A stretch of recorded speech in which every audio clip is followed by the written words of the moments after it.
Hello everyone, কেমন আছো তোমরা? আমি ভীষণ ভালো আছি। দেখো, আমি একটা সুন্দর একটা পিঙ্ক আর ইয়েলোর একটা তোমার টপ, পিঙ্ক টপ, আর এইটা হচ্ছে একটা জিন্স পরেছি। তো এটা পরে আমার তো নিজেকে কীরকম লাগছে, আমি ওকে জিজ্ঞেস করলাম আমার বন্ধুকে যে আমাকে কীরকম লাগছে, মাস্ত ফাটাক লাগছে। তো ও বললো যে না না, একদমই লাগছে না, ওপরটা এরকম চড়া নিচটা সরু এরকম লাগছে তোকে। ও ভীষণ আসলে ভীষণ হিংসুটে, জানো না, কিন্তু আমার এটা পরে তো খুব ভালো লাগছে। আমার এটা ড্রেসটা ভীষণ পছন্দ, আর এই কালার দুটো আমার ভীষণ ভালো লাগে।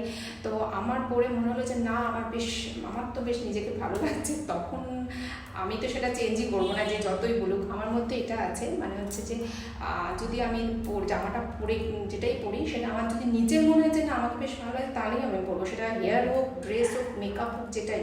আর সেটা আমি করার পর যতই আমার বাইরের লোক বলুক, যে মানে যে কেউ, মানে ফ্রেন্ডস যেই বলুক যে না ভীষণ ভালো লাগছে, আমি নিজে দেখছি যে না আমাকে একদমই ভালো লাগছে না, তো সেটা আমি কিছুতেই পরবো না।